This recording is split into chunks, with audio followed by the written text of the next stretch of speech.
image like no other, inspiring decades of research and debate. The Shroud of Turin, that's a piece of history, and it has an ongoing puzzle for science. The Shroud of Turin is a burial cloth that's imprinted with what many believe is the actual image of Jesus after his crucifixion. Now, it's been debated for years, but the shroud is back in the headlines in a major way. Over 2,000 years ago, one of history's most iconic figures, Jesus Christ, was born. He carried out his ministry in the region of Judea, boldly proclaiming himself to be the Son of God. This declaration ultimately led to his crucifixion.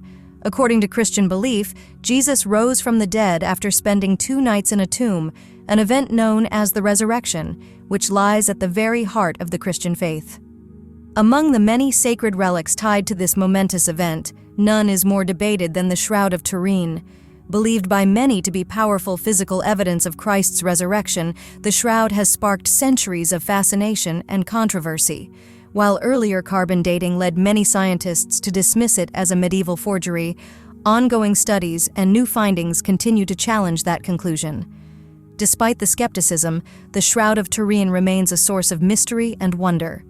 Time and again, it seems to reveal new clues, almost as if guided by divine hands, hinting that it may indeed carry the image of one of the most sacred moments in Christian history, the resurrection of Jesus Christ. And now, a groundbreaking new discovery brings us even closer to the truth. Researchers have recently identified a name inscribed on the shroud, a discovery that many believe could be the strongest evidence yet of its authenticity. But before we dive into this extraordinary find, let's take a moment to explore the rich and complex history behind this sacred relic. The Gospel of John speaks of burial cloths found in Jesus' empty tomb, a detail that played a key role in John's belief in the resurrection. Many believe that the Shroud of Turin could be that very cloth, the one used to wrap Jesus' body after his crucifixion and before his miraculous return from the dead. Still, the shroud's authenticity has been the subject of intense debate for centuries. Tracing its full historical journey is difficult. The earliest documented reference dates back to 1389, when it was said to have been displayed publicly in 1355 in Lire, France, by a French knight named Geoffroy de Charny. However, even within the Church, the shroud's legitimacy was questioned. One of the most vocal skeptics at the time was Bishop Pierre d'Arcy, who challenged the artifact's origin and authenticity. The mystery surrounding the Shroud of Turin continues to captivate both believers and scholars, and with this new discovery, the story may be entering a whole new chapter. Bishop Pierre d'Arcy of Troyes once wrote to the Pope, claiming that the shroud was nothing more than an elaborate painting, a deliberate hoax. Despite the controversy, the relic eventually made its way into the hands of Italy's royal family, the House of Savoy, in 1453. It remained in their possession until 1983, when King Umberto II, the last reigning monarch of Italy, passed away. At that point, the shroud was officially entrusted to Pope John Paul II and his successors.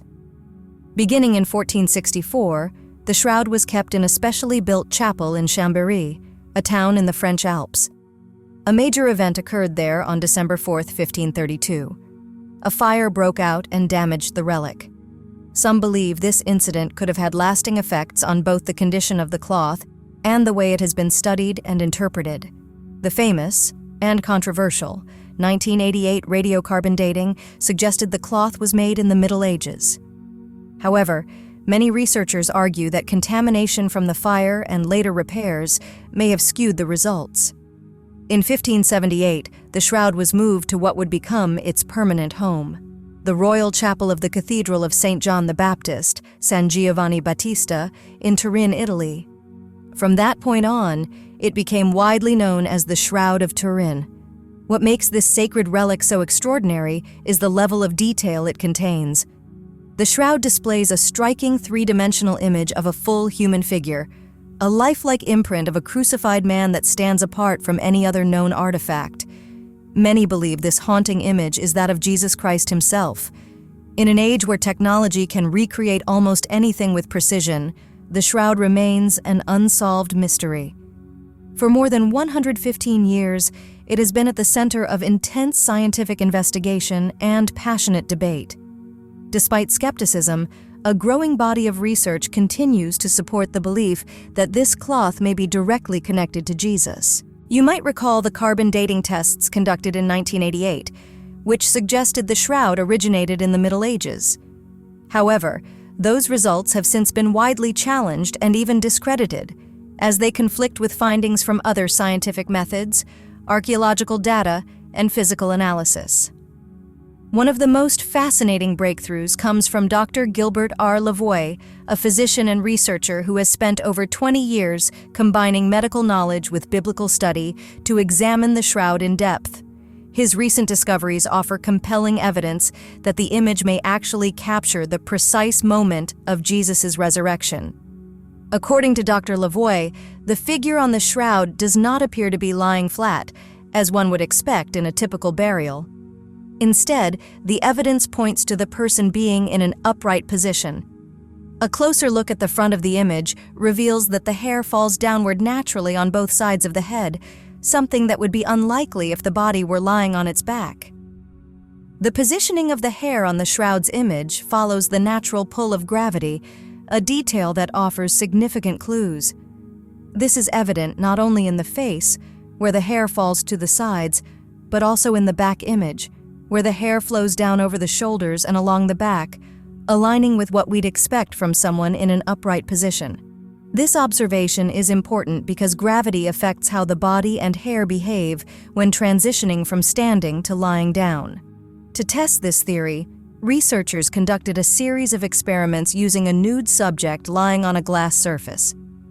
Artistic renderings from these tests show how the subject's hair naturally falls backward and flattens against the surface. The experiments also revealed visible compression in areas like the back, buttocks, and lower legs, pressure points where the body makes contact with the surface. Interestingly, these pressure marks are absent in the shroud's image. This finding deepens the mystery surrounding the shroud and its unusual imprint. As scientific investigations continue, the Shroud of Turin remains one of the most intriguing and hotly debated artifacts in history. For many years, it was assumed that the figure depicted on the shroud was lying flat in a typical burial position.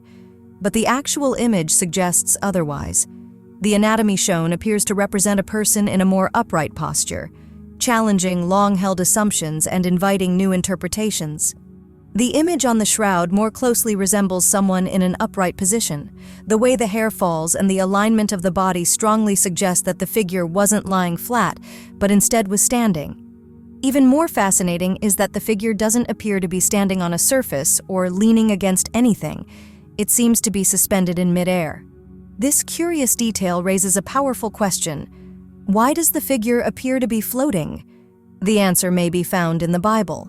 This extraordinary image may represent not just a man, but a miraculous moment, the resurrection of Jesus Christ. Further scientific research has continued to strengthen the connection between the shroud and Jesus. One striking example comes from the work of Dr. Joseph Kolbeck, who discovered traces of limestone dust embedded in the fabric.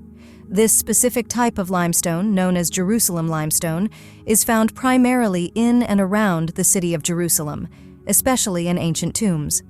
What makes this even more compelling is that the limestone found on the shroud closely matches samples taken near the Damascus Gate, a location not far from Golgotha, the traditional site of Jesus' crucifixion.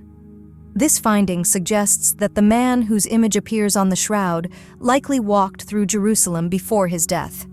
In addition, the image captures detailed signs of injury and suffering that closely match the descriptions found in the Bible.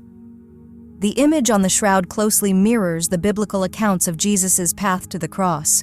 Scrapes and abrasions on both shoulders suggest the physical toll of carrying something heavy and rough, most likely a wooden cross. Additional marks on one knee indicate a fall, with traces of dirt suggesting he struck the ground forcefully. Other parts of the fabric show a mix of soil and blood, implying he may have hit his head during the fall. The wounds on the scalp resemble punctures from thorns, pointing to the painful placement of a crown of thorns, just as described in the Gospels. One particularly compelling detail is the wound on the wrist. It measures about 1 square centimeter, the same size as a nail preserved in the Church of the Holy Cross in Jerusalem. That nail is among the relics believed to have been discovered by Saint Helena, the mother of Emperor Constantine, and is thought to be from an actual crucifixion. The match in size is astonishing. The shroud also shows a distinctive elliptical wound on the side of the body, measuring roughly 2 inches across, consistent with the size of the spear used by Roman soldiers during crucifixions. Even more remarkable is the separation seen in the image between red blood and a clear fluid, a phenomenon often observed when a person has died and suffered a deep wound. This matches the biblical description of both blood and water flowing from Jesus' side after his death. The Gospel of John specifically mentions these unique details, and remarkably, they all point to a single historical account and one extraordinary individual. Perhaps the most powerful and emotional aspect of the shroud is the bloodstains believed to be from this man. Many view these marks as a profound reminder of Jesus Christ's immense sacrifice for humanity. Taken together, these details offer compelling support for both the authenticity of the shroud and the intense suffering endured by the person it represents. Further adding to the evidence, scientists have discovered traces of 49 different types of pollen on the shroud. Of those, 33 come from plants native only to the region of Palestine, and 3 are unique to Jerusalem. This botanical evidence suggests the shroud likely originated in that area during a specific time of year, between March and April. Some researchers even speculate that one of these plant types could have been used to craft the crown of thorns, deepening the mystery. Adding yet another layer of intrigue, physicists John Jackson and Eric Jumper proposed a fascinating theory about faint shapes visible over the figure's eyes. They believe these markings could be ancient coins, possibly placed over the eyes in keeping with traditional Jewish burial customs of the 1st century. Even more astonishing is that the size and design of these shapes. The engravings on the coins seen in the eye area closely resemble those used during the rule of Pontius Pilate, dating from around 2 BC to 33 AD, further anchoring the shroud in a historically significant time frame. Even the fabric of the shroud adds to its authenticity. It measures exactly 2 by 8 cubits, an ancient unit of measurement used during biblical times. Additionally, the cloth includes a 3-inch wide side strip sewn on with a distinctive stitching technique that has only ever been found in Palestine during the 1st century. This unique detail provides another strong link to that specific region and era. For centuries, crucifixion scenes in medieval art inaccurately portrayed nails driven through the palms, but archaeological evidence shows that victims were actually nailed through the wrists, which offered greater support and allowed for the painful motion required to breathe. The nail wounds visible on the shroud are in the wrists, matching what science has uncovered and lending further credibility to its authenticity. As if all this weren't remarkable enough, a team of researchers in Palermo, Italy, made an extraordinary discovery. The image on the shroud isn't entirely static. It appears to show subtle signs of motion, similar to what you'd see in stroboscopic photography, where a figure seems to shift or move due to bursts of high-energy light. This surprising revelation adds yet another layer of mystery and fascination to the story of the Shroud of Turin. Their research ... Recent analysis shows that the figure on the shroud appears in slightly different positions, particularly in the hands, feet, and chest, indicating subtle movement, possibly reflecting the natural motion of breathing. This observation has led many to believe that the Shroud of Turin may have captured the very moment of Jesus Christ's resurrection. Adding to the mystery, an extraordinary discovery has been made by the International Center of Studies on the Shroud of Turin, based in Paris. Hidden within the fabric, researchers have found astonishing details, faint inscriptions that are difficult to explain by conventional means. Beneath and beside the chin, they identified 3 evenly spaced image-free lines. To explore further, scientists divided high-resolution photographs of the shroud into small sections, assigning brightness values to each. Using sophisticated imaging software, they analyzed the data and gradually revealed a series of letters, written in both Latin and Greek. Among the clearest inscriptions is the word Nazarene, a direct reference to Jesus. Experts believe this writing may have originally come from a separate document, placed over Jesus' face as part of a burial tradition used to help loved ones identify the deceased. It's thought that the ink from this document could have naturally transferred onto the linen, leaving behind these faint but meaningful traces. Remarkably, this inscription did not interfere with the mysterious process that created the iconic image on the shroud, a mystery that continues to captivate scientists and believers alike. Researchers say this discovery rules out the possibility that the text was added during medieval times. They point out that even back then, no Christian, let alone a forger, would have mentioned Jesus without recognizing his divine nature, as doing so could have resulted in accusations of heresy. Enhanced images of the inscriptions have been studied by other experts as well, who agree that the writing style matches those commonly used in the Middle East during the 1st century, the exact period when Jesus lived. All this evidence strongly supports the idea that the person shown on the shroud is indeed Jesus Christ, who sacrificed his life for the salvation of humanity. This discovery raises a profound question. How important is the story of Jesus's? The resurrection is central to the Christian faith. Without it, the foundation of Christianity, God's offer of redemption through Jesus, would not hold. By rising from the dead, Jesus confirmed that he truly is the Son of God and completed his mission of atonement, redemption, and salvation. His resurrection wasn't just symbolic, it was a real physical event where his body was brought back to life, as described in all 4 Gospels. Early one Sunday morning, a group of devoted women went to Jesus' tomb to finish the burial rituals. But to their great surprise, when they arrived, they found the huge stone blocking the tomb's entrance had been rolled away, and the tomb itself was empty. The tomb was empty. According to the Synoptic Gospels, a radiant figure appeared to the women, sharing the amazing news that Jesus had risen from the dead. In John's account, Mary Magdalene met a man she first thought was the gardener, but when he called her by name, she recognized that it was Jesus himself. Although the details vary slightly, all 4 Gospels agree on one essential fact. In the days after his resurrection, many of Jesus' followers saw him and experienced his presence firsthand. Experiencing Jesus' presence firsthand after his resurrection is at the heart of the Gospel story. The resurrection is the foundation of Christian faith, showing the ultimate fulfillment of God's plan for redemption. It fills us with profound gratitude for the Messiah, the Son of the living God, who willingly gave his life to save humanity. Now, he sits at the right hand of God, and one day he will return in glory to restore and renew this broken world.